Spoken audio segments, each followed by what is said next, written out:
Welcome back to the Restore podcast with me, Owen Walker. In this episode, I'm speaking with Ani Naqvi around tsunamis to cancer survival and indeed the psychological resilience to survive and indeed thrive in these environments. So Ani is an executive transformational expert and indeed mentor who guides leaders towards productivity, self-care and finding purpose.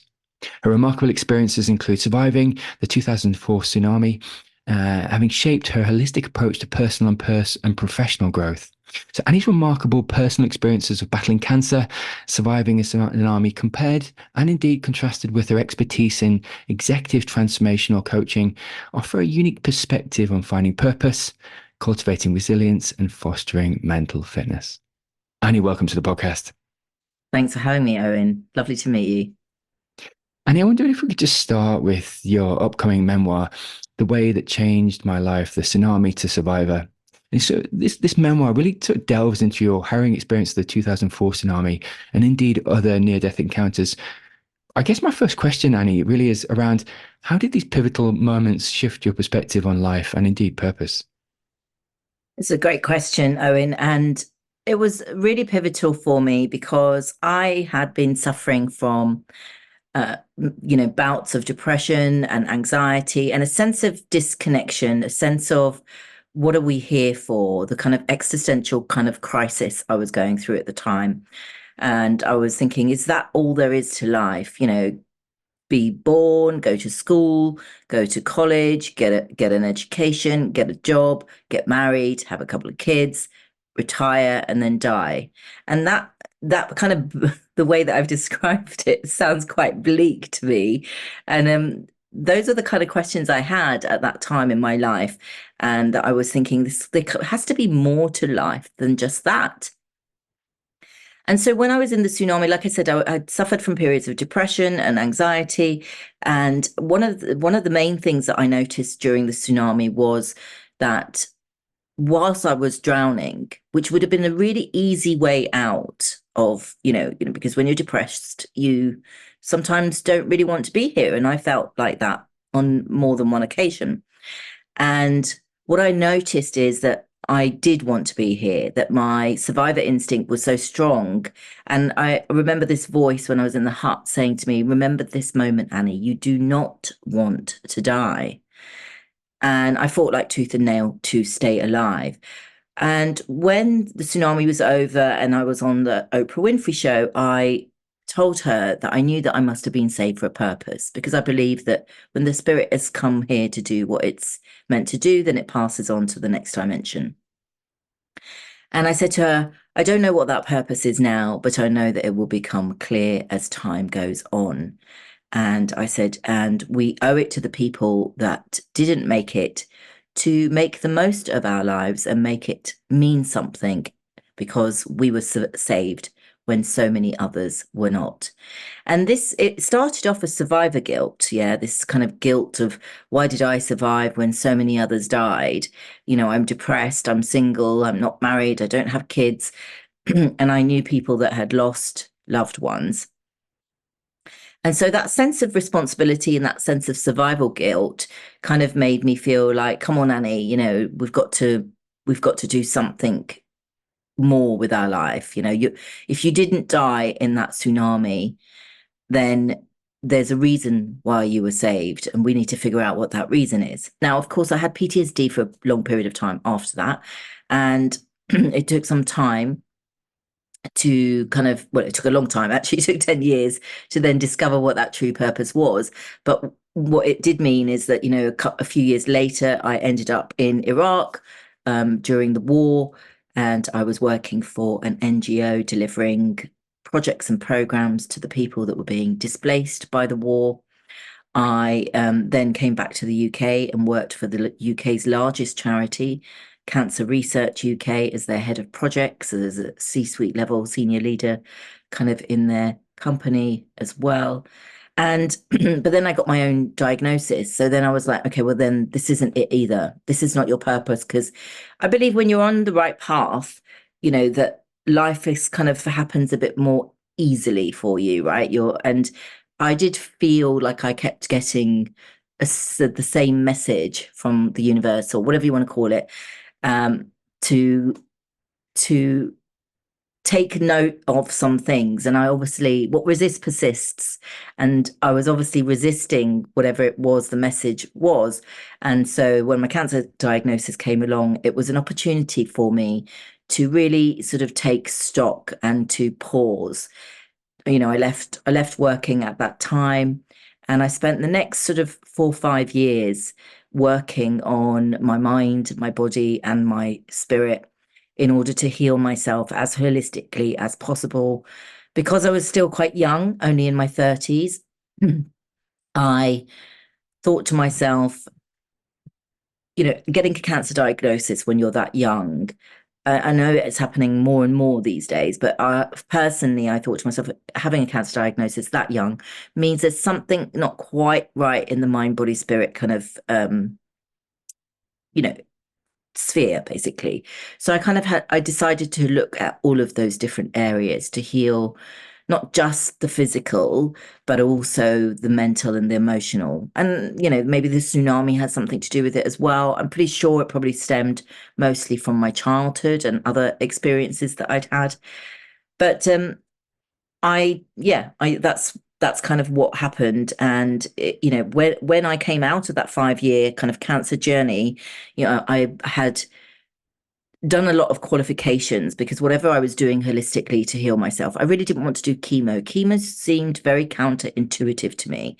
I just thought, do you know what? I don't really feel ill. They're telling me that I'm ill, but I don't feel ill. And I know that chemo is going to make me feel ill. And so I said, I want to try whatever I can without doing chemo. I also stalled surgery for a few years as well, but I did do some hormone treatment and things like that.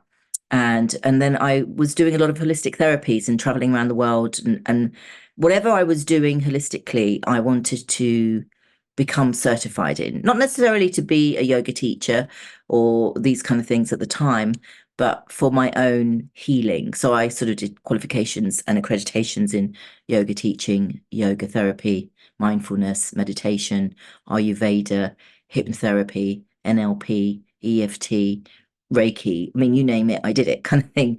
And so it was mostly all to sort of heal myself at that time. And then, of course, at the end of that journey, which was also a stage 4 journey with a number of recurrences, I was kind of thinking, well, what do I do now? And it had just again happened organically in the sense that people had started to gravitate to me for advice and support. They knew my story. I had managed to heal myself from stage 4 cancer without doing chemo. I'm now 10 years in remission still as well. And they knew that story, and I was supporting people like that. And then one of the people said that the conversations that they were having with me were more helpful than their qualified therapist. And I thought, well, of course, Annie, you've been through all of these things.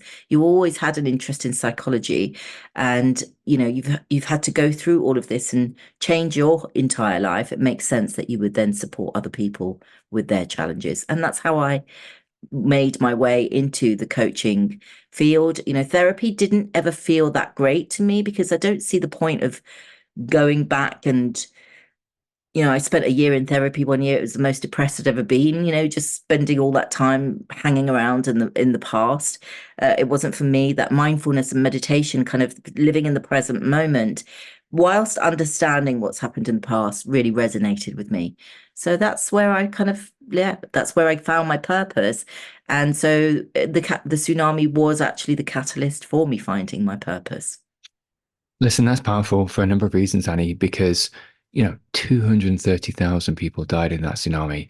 There's it's more than an atomic bomb would kill, and it was not to, and that's a fundamental experience in and of itself, like you said, and the outflow of that is, you're right, PTSD, which actually I think anyone would experience surviving such an fundamental and difficult experience. But then, like you said, a 5 year cancer journey as well on top of that. Now, not everyone, not hardly anyone experiences almost two fundamental near-death experiences in such a short space of time. And I think what I'm getting from you, Annie, is that why not use these experiences to your advantage? Why not harness the learning from these experiences to benefit other people? And I think that's fantastic because this podcast is all about thriving through adversity and how you navigate adversity and come out the other side with almost this post-traumatic growth, really. And having these traumatic experiences, but learning and benefiting from them. Could you maybe speak to the resilience you do in your work, the resilience work you do with clients, and just sort of what lessons through cultivating resilience in the face of adversity that you confer to others within your coaching and leadership work? Yeah, absolutely. I genuinely believe that it was every single experience that I've had today, all of my near-death experiences, the tsunami, the cancer, the two recurrences, the stage 4, that have made me who I am today. And in the past, maybe I was angry against some of those things. I was angry with the universe. Like, why me? Why does this all, why do all of these things happen to me? But obviously, I've come through that now. And some of the things that I kind of really believe are life is happening for you, not to you. Believe that we actually choose our journey. And I think that if you have chosen a very challenging journey, I like the feeling of choice. There's a couple of books that I've read that kind of indicate those sort of things. Many Lives, Many Masters being one of them. But I like the thing about thinking that it was a choice that you made, because it means that your soul's obviously decided to go on quite a, on a big kind of transformational journey. And if I'd have just been born and had a very easy life and got on a 9 to 5 job and everything was dandy, I wouldn't have had the sort of growth that I've had. And, for me, that is a really important thing to take away. I do believe that adversity, every challenge is an opportunity for growth, and that adversity does build resilience as well. And I know it can feel like you are drowning at times. There have been many times where I've been feeling like I've been drowning, not just in the tsunami. But if you manage to pull yourself through those periods of time, they can, as you say, you can be that enormous post-traumatic growth that you can have as a result. And it's a testament to who you are, your strength, your resilience, your character, in how you can, everybody has challenging things that happen to them. And it's not the challenging things. We can't necessarily control the exterior, but we can control how we respond to it. We can control how we choose to react to it and what we choose to take away from it. You said earlier something which really resonated with me, which is thought to myself, you know what, this is a really great way of turning all that darkness that I had to go through into a beaming light and guide for other people that are going through their difficult periods. And obviously, not all of my clients are going through very challenging times necessarily, but you can apply these lessons to even the smallest of things. Yeah. So, children, maybe their children have got learning difficulties, or, they've got a challenging boss at work, or, there's been so many recessions as well in the past few years of layoffs and job insecurity, all sorts of things that, people split up all the time. So you can really apply these lessons. And as you said earlier before we were talking, I have walked in those shoes. I have been through most of the experiences that anyone would go through. I've experienced loss, I've experienced trauma, I've experienced tragedy, I've experienced, health diagnoses, I've experienced real existential life crises of not knowing whether or not, 10 years ago, I didn't know I would be still alive, right? So the fact that I'm even sitting here in front of you now, and not just alive, but thriving, living my best life that I've ever lived in before, experience peace, joy, harmony, contentment, 80% of the time, if not more, and only, being hijacked by my saboteurs a small percentage of the time. So as I said, I don't think I would be doing this with you right now, if I hadn't have been through those experiences, I wouldn't be sharing my knowledge, the lessons that I learnt with the audience if I hadn't have gone through all of those things. So I am actually incredibly grateful to life for giving me all of these opportunities to grow. Now, of course, you're not thinking that at the time that you're in the middle of a cancer diagnosis or that you're in the middle of a tsunami. You're not going, oh my God, I'm so grateful for this. I'm going to learn so much. But, with the benefit of hindsight, you can do that. No, absolutely. Absolutely, Annie. And, and not only do you live this through your coaching, which I fundamentally agree with, you're bringing this out in day to day and hour to hour meetings with leaders, but you've also written it in your memoirs, and some of the most powerful reflections feature in your memoirs. Could you maybe, just for listeners and indeed viewers, just notion towards some of the key takeaways from your upcoming memoir, The Way That Changed My Life, Tsunami to Survivor, just so that others can be sort of aware what indeed what the book involves and some of the key takeaways.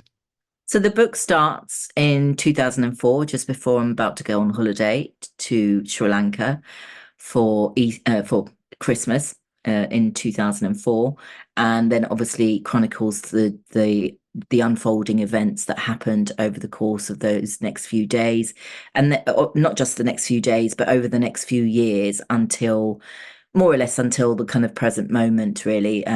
From a few months or a year ago or something, and really kind of like dives a lot more deeper into the whole story of the tsunami, plus the sort of subsequent kind of cancer diagnosis and challenges that I had, as well as meeting my husband. So there is some lightness in there, and some lovely warm stuff as well. And it's not a depressing book. Yeah, it's all about the it's all about inspiring other people to know, to sort of say, look, if I've been through all of these challenges and I've survived all of these things, and it was really difficult at the time, it's an unvarnished truth of how those things were at the time. And it's just really to show people that I'm not a special person, right? I'm just another person, just like everyone else is. And that if I could go through all of those things, then you too can go through your challenges and come out the other end with that growth that you're looking for. And it's supposed to be inspirational, motivational. I share some of the key lessons, mentioned one or two of them here, but also the other things that I found helpful, really, to help myself with everything. And yeah, it's just kind of like it's basically, well, it's kind of like a podcast interview that I might do like this, but just a lot more detailed and, in a book form. And, kind of, you really get a much better sense of everything than just a short podcast sort of thing. So, Annie, just looking at some of the concepts that you coach people through, really, just one of the biggest ones, and something I have to, and indeed yourself has to overcome, is this sense of imposter syndrome, and looking at continually kind of confronting it, overcoming it, squashing it, but also just interacting with the self-sabotaging mindset of mental self-doubt. Could you maybe speak to what strategies you employ and indeed advocate for others to overcome this sense of fundamental imposter syndrome? Absolutely. Imposter syndrome is experienced by so many people. And I find that whenever you begin to level up to the next level, imposter syndrome comes back again. So I noticed it in myself recently as well, when I started to meet lots of interesting, famous people who were helping me with various different things, and a tad of imposter syndrome started to come back. And so what I did with myself in that scenario was I had a word with myself, and I was like, okay, Annie, you've already been on one of the world's most famous TV chat shows, the Oprah Winfrey Show. She was the number one chat show host in her time, and that was just for surviving a tsunami and organizing a relief effort. Okay, it's a big deal. Yeah, I'm not saying it's not a big deal, but it's not what I've done with it now. Right. So then I was having a word with myself. These are the kind of, this is the judge, the kind of the inner critic that we have of that starts to compare you and starts to comparisonitis, for example, is my word for it. And I say it's completely useless. You cannot compare yourself to anyone else because we're all 100% unique in our own strengths, in our own abilities, in our own gifts. No one else is going to have the same superpowers that I do, and no one else is going to have the same superpowers that you do. And we've all got our own superpowers. So I had a word with myself, called myself up on these things and just said, it's normal for that kind of survival part of our brain, that kind of saboteur-led brain to get that fear every time, that you get a promotion or you have a new opportunity that's taking you to the next level. It's normal. It's part of it's trying to protect you from harm, but it's not there for your best life. So you need to, and this is what I was doing was I was like, okay, just because you think it doesn't make it true. So you just let that thought go. You don't give it any more airtime. You don't give it any more energy. You just say, okay, that's fine. I understand that, that a part of me is feeling scared about this change, that's feeling that imposter syndrome.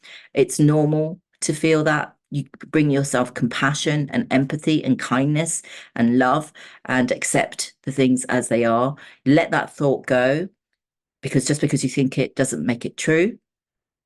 And you just kind of keep on focusing on that. You keep allowing that thought and that feeling to come, but not giving it any of that airtime. And what I call is the ABCs. Is this thought accurate? Is it balanced? And is it complete? And that's why I was having that conversation with myself. You've already been on the Oprah Winfrey show. If you get on other things, then that's brilliant and fantastic, but there's nothing to feel like you're an imposter about, And that was like a couple of weeks after the tsunami when I still had PTSD and I was like totally freaked out. So, if I had managed to do that then and I survived that, then of course I can manage to do everything else. And this is kind of what, I help my clients with as well, with their kind of imposter syndrome as well. So Annie, let's go there actually, and let's look at your clients because I really want to examine the tools you foster and employ to get the best out of CEOs. So something you just said there was really interesting around somatic intelligence and listening to your body, but not necessarily letting your body dictate your performance, your actions, or indeed your mindset. So I'm a big advocate of gut feeling, doing a whole body scan, listening to your body. Where are you at? What is the self-talk? Is it negative? Because actually you probably need to change the narrative in your mind and actively work towards changing the narrative. And it's that somatic check-in that about listening to yourself, but then dictating where you're going to go rather than letting your body influence that. So that's one aspect which you've just explored nicely. Could you maybe speak to a few more that you advocate for CEOs to sort of get the best out of them? Well, I mean, as you said, the somatic thing, it's about really bringing the thoughts that are going on in the unconscious into the conscious. Okay, so most of our fears are not necessarily in the body, they're in the mind. Okay, so they start off in the mind as a thought and then they trigger a feeling and an emotion in the body. And if it does go into the body and you can access that feeling and an emotion and just sit with it, right, rather than avoid it or distract yourself from it, then it will naturally pass away of its own accord. Often things hang around because we don't allow ourselves to feel the feels. We don't want to sit in pain. We don't want to sit in discomfort. We want to play a video game or watch the TV or scroll on Insta or do anything but have to, sit with the things. So, but the majority of mental fitness comes from understanding what your internal dialogue is, because we have I don't know, we have up to 100,000 thoughts a day, some of the research says. But most of those thoughts are running in the unconscious and in the kind of automatic programming. So until you bring that into the conscious, it's going to drive your life and you're going to call it fate. That's what Carl Jung says. So that really resonates with me because it's so true. If you don't know what your automatic beliefs and core beliefs are, and your thoughts that are running around in the background are, they are actually dictating how you are experiencing life. So when you start to really harness that power of your mental, of your mind and the thoughts, and you, like I said, you choose the thoughts that you are going to give airtime to, you let the ones that are no good just fall away. And the main thing that I do with a lot of my clients is, I get them back into the present moment, because the thing is, thinking is usually a product of something from the past where you're thinking about, oh no, why did I say that? Or what did I do then? Or why did I do that kind of thing? Or you're worrying about the future. But when you ground into this moment, if I say to any of my clients who maybe are going through massive challenges at the time, I say, right in this moment, how are you? Like, just physically, how are you? They're all fine. Okay. So it's just the kind of like mental machinations of our brain that kind of make us not okay in this moment. Very few people are suffering in reality in this moment. It's just a product of the mind. So you've got to control that mind through the mental fitness work that I do. And that is really one of the cornerstones of the way that I work. Mental fitness, mindfulness, sort of mental fitness repetitions. I liken it to how the doctor says we need to do 30 minutes of moderate exercise a day to be physically well. We need to do 15 to 20 minutes worth of mental fitness exercises a day to be mentally and emotionally well. And being mentally and emotionally well, being mentally fit will help you live 10 years longer than your counterparts. And I actually think it's more important than your physical fitness as well. So that's powerful, Annie, for a number of reasons. But you speak to this mental fitness being absolutely necessary, this body-mind connection, and a facet of that really is this neuroplasticity and how individuals can shift their neural pathways and rewire their mindsets. Because we have these, to your earlier work, these almost neural motorways that don't necessarily benefit us. Self-doubt, negativity, poor self-belief. That almost, if we give energy to, become motorways, become almost these freeways that the neural default. Could you maybe speak to changing the neuroplasticity, or indeed these neural pathways, to rewire them for success and indeed self-belief? Absolutely. So this is my one of my favorite topics now that we're on. So with mental fitness and neuroplasticity, what we first of all, what it's important for people to understand is that we have a natural negativity bias. So our brain has evolved to remember the negative experiences in our life, to remember the painful experiences in our life, and to over index on those painful experiences more so than the positive experiences in life. Now, this is part of our evolution. Our ancestors needed to know which was the poisonous snake more than they needed to know which was the pretty butterfly. So it's evolved as a way of keeping us alive. However, that negativity bias, and that's why most people will err on the side of being slightly moany, slightly complaining, slightly not very happy with everything, and index on the one thing that's gone wrong in their week rather than all of the things that we take for granted every day. Like, we all wake up, we've all got water, running water, hot electricity, we've all got our basic kind of survival needs met. But that one thing, that one presentation that didn't go quite right, or that one car journey that didn't go right, or the one day that the trains are late, is the thing that we'll tend to focus on. So everybody's got that. Okay. Everybody's got that negativity bias kind of installed within them. So what we can do to shift from that sort of negativity bias, from that survival brain function, we've got two main hemispheres of the brain, which we can, just for the sake of ease, call them the surviving and the thriving parts of our brain. And what you can do is you can change the way that your neural pathways actually fire. So let's say, for example, we're all firing into our negativity kind of bias into the survival brain more so.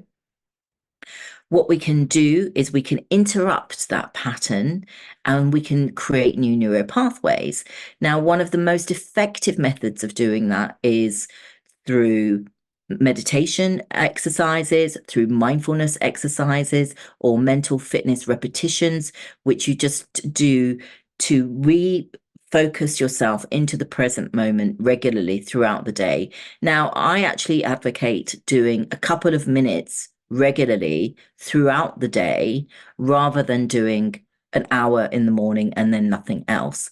Because what happens is that we sort of charge up into our thriving part of the brain when we do these activities. But as the day progresses, then we kind of go dip back down into the survival brain. So if you continuously charge up through the day, we're talking 2 to 5 minutes every hour or every other hour. So when you go to get your glass of water, for example, or, all these kind of things, or go to the bathroom and have a bathroom break, you're just integrating it through your day. A lot of my CEOs that do not have time to sit on a mat for an hour. So I show them tools and techniques that they can use within their day, even within meetings, that they can integrate so that they can work on their mental fitness. And it has amazing results as well.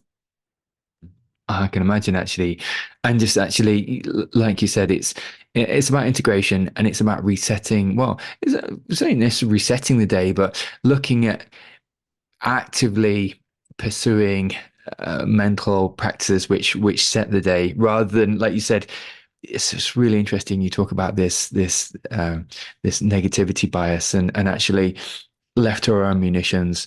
I think and a lack of cognitive awareness that pulls forward almost a self-fulfilling prophecy actually.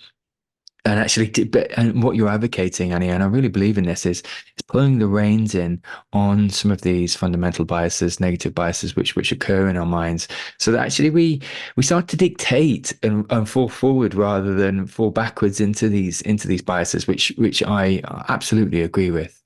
But looking at the one of the things that really comes through in your work, Annie, is around these life-threatening situations you've experienced and dealing with some of the day-to-day trauma and bringing people through what has been for you very traumatic experiences. Could you maybe speak to maybe your anecdotal experience of with people listening to this that might be, so 1 in 2 people will be affected by cancer in their lifetime. It's just such a prolific and horrendous disease, as you can speak to. Could you maybe speak to people that are either experiencing a cancer journey or have a person that's been touched by cancer within their family and are going through these trials and tribulations? Is there any are there any tools within resilience and or purpose and or guiding principles that you could speak to for people going through this horrendous journey?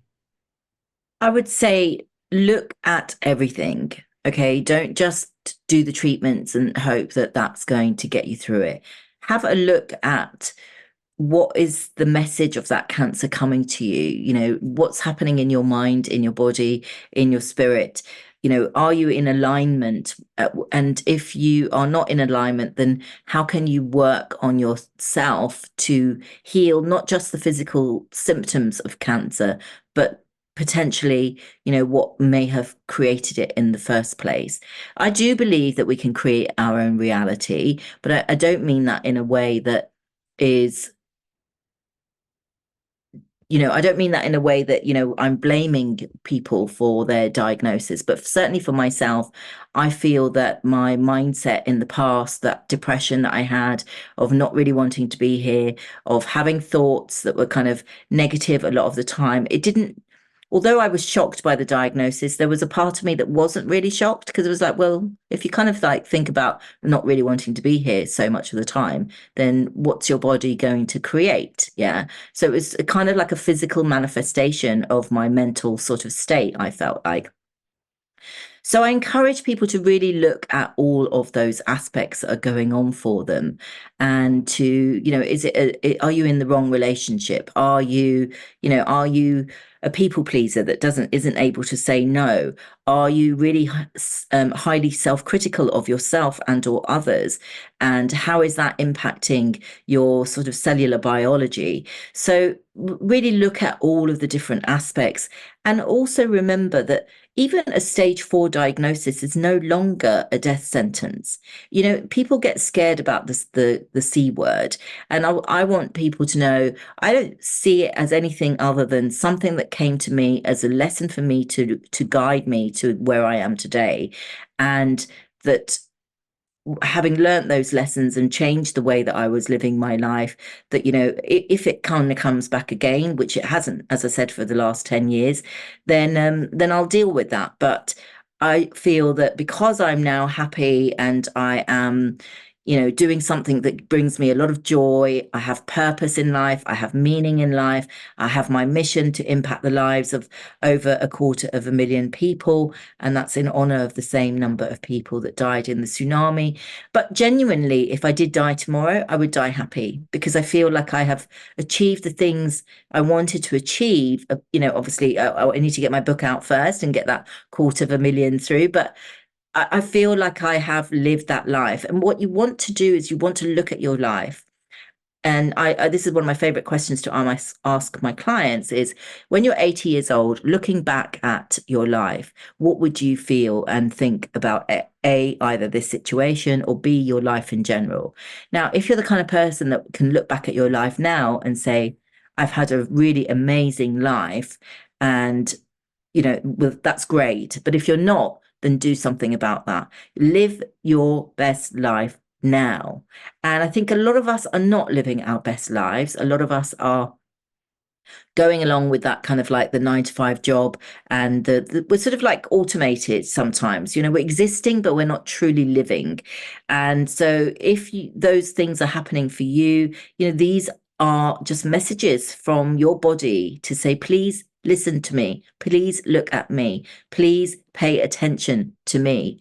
And if you can take it in that way, and you can take, so many people go into remissions without doing treatments, or there's a book with Dying to Be Me by Anita Moorjani. I think she dies and then comes back, and all the cancer disappears once she comes back.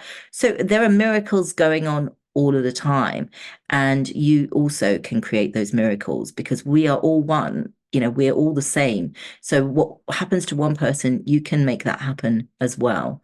So I just want people to know you've got a lot more power than you think you have. So don't devolve your power to, empower yourself, and, take some ownership of the things that are there, and, take hope in that, whatever you want to happen can actually happen. So you need to start believing it, put those practices into play, get support, become mentally fit, work on all these aspects, and you could really surprise yourself.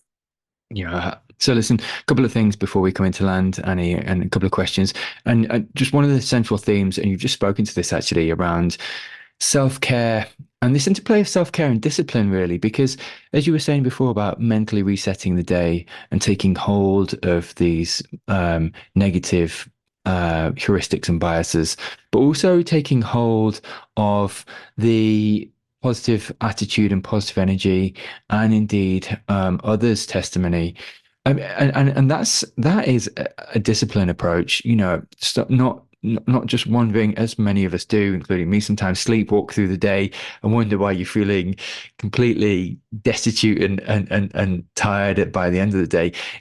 Taking hold of your day and of your week before it takes hold of you, to really mentally rewire your day. Now, I guess my question in all this is, what attributes of self-discipline and therefore self-care could you speak to? Because I think self-care is fundamental throughout all your work, but it is a disciplined approach. Could you speak to those main two attributes before maybe a final question? Sure. So with a self-care, if you don't care for yourself, Okay. And then of course these things are going to happen. You have to kind of like pay attention. As I said, you've got to listen to your body, you've got to listen to yourself, and you've got to take note of that, and you've got to care for yourself. One of the key points of my blueprint is, the first step of my ultimate results group blueprint is to create awareness of your saboteurs, the self-sabotaging thoughts that you've got, those limiting beliefs that you have, as well as your strengths and your gifts and your abilities. The second stage is really moving into a place of unconditional love and acceptance and forgiveness for being an imperfect human being. Okay. Because we're all imperfect. We're all going to make mistakes, but you have to bring that love and that compassion to yourself. Then you start to understand who you truly are, not who you think you are. And then you start to work on getting alignment between your mind, your body, and your soul. And that means really working on that mindset, really working on listening to your body and not pushing yourself, and really kind of like, it's the push pull energy, as I call it. The saboteurs are your pushing energy, and the inspiration is your pulling energy. There's a lovely quote, which is don't be pushed by the fears in your mind, be pulled by the dreams in your heart. And I think that's a lovely way of thinking about it. And then the final stage is once you get into a place of ease and flow, you are then in a perfect opportunity to manifest everything that you want to you. But most of us focus on what we don't want, not we don't focus on what we do want. But you are creating your reality every day by the thoughts, by the emotions that you're choosing to give energy to. So I think it's an incredibly empowering thing to think that we can create our own realities, and so therefore you can create your own healing as well. So that's what I would say with regards to that. If that That's powerful, Annie. That's powerful.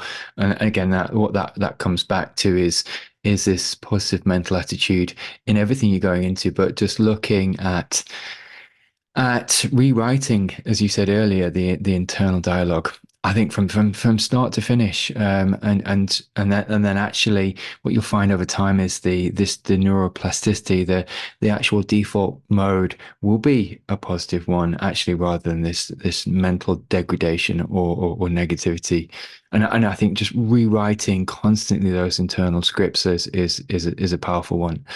And as we're coming to land, mindful of time, just could I just get you to speak to a few take-home messages just to leave for listeners, just from not only just from the conversation, but from your work, which is both powerful and indeed seminal, because you do have your memoirs just about to be released. Could you maybe just speak to some take-home messages for listeners and viewers? Yeah, well, I'd like to just ask your listeners, what if in your darkest hour you find your greatest strength, and how you can reframe your experience of life so that instead of feeling victimized by it, or instead of feeling overwhelmed by it, you think to yourself, how is this a gift for me? What do I need to learn? What do I need to grow from this experience? Do I need more resilience? Do I need more patience? Do I need more love? Do I need more compassion? Do I need more forgiveness? You've got to remember that I believe we're spiritual beings having a human experience. Our soul comes here to remember who we truly are, that we're already beautiful, wonderful spirits and souls, divine beings. So just think to yourself, how is this helping me to that goal? What is it my soul has chosen to learn here, to grow from this, and to not feel overwhelmed by those experiences. Get the support where you need it. Call me, call someone else, but get the support when you need it. Don't go it alone. We all need support, and coaching can be an incredibly uplifting and inspirational kind of journey and transformative journey. It has been for all of my clients. It has been for myself. And, wouldn't you want to live your best life?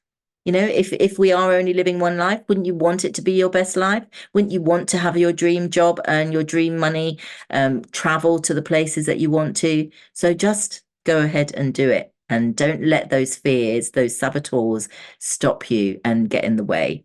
Feel the fear and do it anyway.